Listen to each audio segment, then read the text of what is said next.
అని చెప్పి హైకోర్టుకి వెళ్ళారు. 1,00,000 ఫైన్ వేసింది ఒక్కోళ్ళకి. మా అమ్మ మేము అంత కట్టలేమని చెప్పి సుప్రీంకోర్టుకి వెళ్ళారు.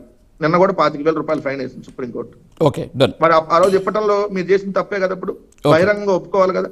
అది సుప్రీంకోర్టు చివాట్లు పెట్టింది, హైకోర్టు చివాట్లు పెట్టింది. అరుణ్ గారు మాట్లాడతారు అది.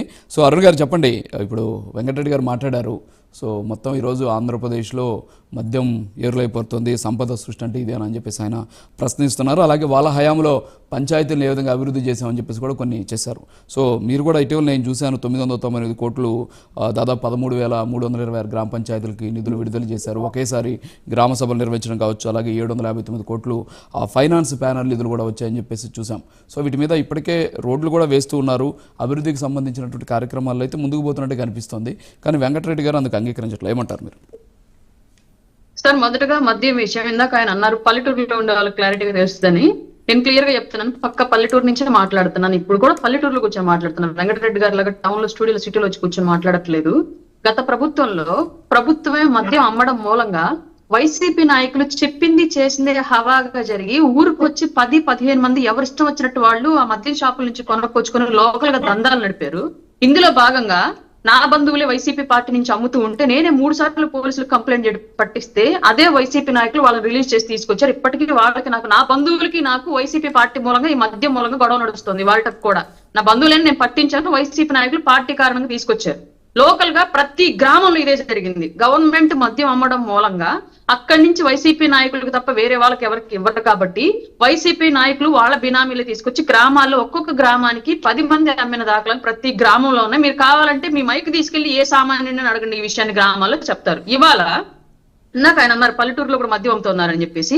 ఇవాళ ప్రైవేట్ వ్యక్తుల చేతుల్లో వైన్ షాపులు ఉండడం మూలంగా ఎవరైనా అనఫీషియల్ గా అమ్మటానికి లేకుండా పోయింది. ఎందుకంటే ఆ వైన్ షాప్ తీసుకున్న వాళ్ళు వచ్చేళ్ళంత అంటారు, నువ్వెవడో ఎందుకు అమ్ముతున్నావు, మేము తీసుకున్నాం కాబట్టి మేము గవర్నమెంట్ ట్యాక్స్లు కట్టాలి, మాకు టర్న్ ఓవర్ తెలియాలి కాబట్టి అని చెప్పేసి ఖచ్చితంగా వాళ్ళని వెళ్తా అంటారు. ఇది జరిగిద్ది గ్రామాల్లో ఎక్కడైనా సరే క్లియర్ గా. వాస్తవానికి ఇదే గ్రామాల్లో ఉంది. మీరు టీవీలో చెప్పే లెక్కలో వెంకటరెడ్డి గారు అక్కడ చూపిస్తున్నటువంటి లెక్కలో ఏం ఉండవు గ్రామాలు. ఇప్పుడు నేను చెప్పింది ఉంది. మీరు కావాలంటే వెంకటరెడ్డి గారిని ఎంట పెట్టుకుని ఏ ఊరికైనా మీ మైక్ ఎట్టుకుని వెళ్ళండి. ఇది కాకుండా వేరే రిపోర్ట్ మీకు వస్తే అప్పుడు మాట్లాడుకుందాం మళ్ళీ ఇదే ప్యానెల్లో. ఇంకొకటి, నాడు నేడు పేరుతో విద్యాలయాలు తెగ అభివృద్ధి చేశారని చెప్పారు సార్. ఇది నిన్న పవన్ కళ్యాణ్ గారు కనిపించినట్టు చిత్రం వెనకాల మీరు స్కూల్ వెంకటరెడ్డి అన్న మీరు మాట్లాడినప్పుడు నేను మాట్లాడలేదు, నా టైం నాకు కాదు వాళ్ళు ఏమంటున్నారంటే బెల్ట్ షాపులు లేవని చెప్పట్లేదు. అంటే బెల్ట్ షాపులు లేవని కాదు, ప్రైవేటు వ్యక్తుల చేతుల్లో ఉన్నాయి కాబట్టి గతంలో గవర్నమెంట్ వాళ్ళే నడిపించారు కాబట్టి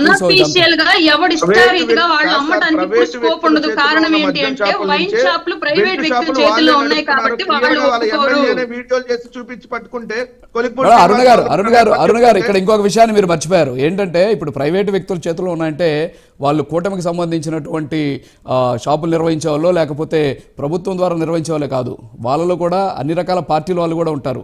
బహుశా అది రాజకీయంగా ఇప్పుడు మనం చూస్తున్నాం కదా తెలంగాణలో ఏ విధంగా పొలిటికల్ డైవర్షన్ జరుగుతుంది.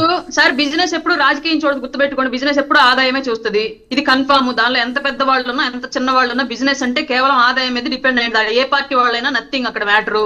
ఎవరి చేతిలో వైన్ షాప్ ఉంటే వాళ్ళు ఖచ్చితంగా సరౌండింగ్స్ అనేవి వాళ్ళ కంట్రోల్లో ఉండేలాగా చూసుకుంటారు కాబట్టి ఎవరు కూడా అనఫీషియల్ గా అమ్మడానికి ఉండదు. అమ్మితే ఈ వైన్ షాప్ రిలేటెడ్ పర్సన్స్ ఎవరైనా అమ్మాలి కాబట్టి వాళ్ళు ప్రభుత్వానికి లెక్కలు చూపించుకోవాలి, ప్రభుత్వానికి చట్టబద్ధంగా వాళ్ళకి ఆన్సర్ అన్ని చెప్పుకోవాలి కాబట్టి ఖచ్చితంగా ఇది ఆ వైన్ షాపులకు తెలిసి జరుగుతుంది. ఇందులో అనఫీషియల్ గా వైసీపీ టైంలో జరిగినట్లుగా ఎట్లాంటి పరిస్థితుల్లో జరగడానికి ఛాన్స్ ఉండదు. మీరు ఏ ఏరియాలో అయితే పల్లెటూరులో అనఫీషియల్ గా అమ్ముతారంటున్నారో అది ఏ బెల్ట్ ఏ వైన్ షాప్ ఆధ్వర్యంలో ఉందో పోయి వాళ్ళని క్వశ్చన్ చేయొచ్చు డైరెక్ట్ గా. అంటే ఇక్కడ వైన్ షాపుకి సంబంధించిన వ్యక్తి ఎవరో కూడా చూడాలి మనం. ఆ వైన్ షాపు ఇప్పుడు కొలకపూడి శ్రీనివాసరావు గారి గురించి మాట్లాడారు కదా, సో ఆయన ఏ వైన్ షాపు పరిధిలో ఆ బెల్ట్ షాప్ ఉందో చూస్తే ఆ వైన్ షాప్ తీసుకున్నటువంటి యజమాని ఎవరో ఆయన బ్యాక్గ్రౌండ్ ఏంటనేది తెలుసుకోవాలి. ఖచ్చితంగా వైన్ షాప్ మీద యాక్షన్ తీసుకోవచ్చు వెళ్ళి గవర్నమెంట్. కానీ గతంలో అలా జరగలేదు కదా. ఎవరి మీద పోయి చెప్పాలి సమస్య? ఎక్కడన్నా ఒక అనఫీషియల్ ప్లేస్ లో ఒక స్కూల్ దగ్గర ఒక గుడి దగ్గర ఒక బడి దగ్గర ఉంది అంటే అంతకు ముందు వైసీపీకి ముందు మేము వెళ్ళి గోల్ చేసేవాళ్ళం, ఎక్కడ పెట్టేవేందని చెప్పి సీసాలు పగలు కొట్టి దెబ్బకు మూసేసి వెళ్ళేవాళ్ళు. కానీ గత 5 ఏళ్ళు మాకు ఆ సిచ్యువేషన్ లేదు. మేము వెళ్ళి గోల్ చేస్తే మా మీద కేసులు పెట్టిన సిచ్యువేషన్స్ ఉన్నాయి. ప్రభుత్వమే సారా అమ్మింది కాబట్టి. ఇవాళ మళ్ళీ సేమ్ వెసులుబాటు ఎవరైనా తప్పుడు ప్లేస్ లో అమ్మితే ఖచ్చితంగా ప్రభుత్వం యాక్షన్ తీసుకోవడానికి ఛాన్స్ ఉంది. ఓకే, ఇప్పుడు 40% ఓటు బ్యాంక్ గురించి మాట్లాడారు పవన్ కళ్యాణ్ గారు. పల్లెల్లో అభివృద్ధి పల్లెల్లో అభివృద్ధి, YSR Congress party vote bank, so దీని గురించి చర్చిద్దాం మేడం మనం. చెప్పండి. క్లియర్లీ సార్, దాని ఒక్కటి సార్, డబ్బు అధికారాన్ని ప్రేమించే వాళ్ళకి కాకుండా మనుషుల్ని మానవత్వాన్ని ప్రేమించే వాళ్ళకి అధికారం ఇస్తే ఎలా ఉండిద్ది అనేది వాళ్ళకి ఖచ్చితంగా పవన్ కళ్యాణ్ గారు చూపిస్తున్నారు సార్. ఆంధ్రప్రదేశ్ కి స్వాతంత్రం వచ్చి అలాగే తమిళనాడు నుంచి విడిపడి ఇన్ని 70 ఏళ్లు దాటుతున్నా సరే ఈ రోజుకి కూడా ఏ నాయకుడు పట్టించుకున్నటువంటి మన్యం జిల్లాలు మారుమూల తండాల్లో కూడా ఇవాళ పవన్ కళ్యాణ్ గారు వాతావరణాన్ని పరిస్థితులను కూడా లెక్క చేయకుండా వెళ్లి మరి ఇవాళ అక్కడ ఉన్నటువంటి పేదల యొక్క బాధలు కనుక్కొని కూటమి గవర్నమెంట్ నుంచి ఫండ్స్ రిలీజ్ చేయించి పెద్ద ఎత్తున అక్కడ ఇప్పటికే రోడ్లకు సంబంధించి అలాగే బస్ ఫెసిలిటీస్ కి సంబంధించి ప్రాథమిక వైద్య ఆరోగ్య కేంద్రాలకు సంబంధించి నిధులు రిలీజ్ చేయించి పనులు స్టార్ట్ చేయించినటువంటి సిచ్యువేషన్ మనందరం చూస్తా ఉన్నాము. వెంకటరెడ్డి గారు లాంటి వాళ్ళకి ఆ 3 రంగుల కళ్ళద్దాలు అడ్డంగా ఉంటాయి కాబట్టి కళ్ళకి అవి కనిపించవు, దాన్ని మనం తీయలేము కూడా ఖచ్చితంగా. కాబట్టి అవి ప్రజలే తీస్తారు. ఆల్రెడీ ఒకసారి తీశారు, మళ్ళీ కూడా ఇదే కళ్ళద్దాలు పెట్టుకుని మాట్లాడుతూ ఉంటే వైసీపీకి నెక్స్ట్ టైం కూడా మళ్ళీ ప్రజలే తీస్తారు. కాబట్టి మనం గుర్తుంచుకోవాల్సింది, గతంలో వైసీపీ చేసినటువంటి నాడు నేడు భాగంగా ఈ స్కూల్ కి పైన మీరు వెనకాల ప్యాచ్ వర్క్ చూడొచ్చండి.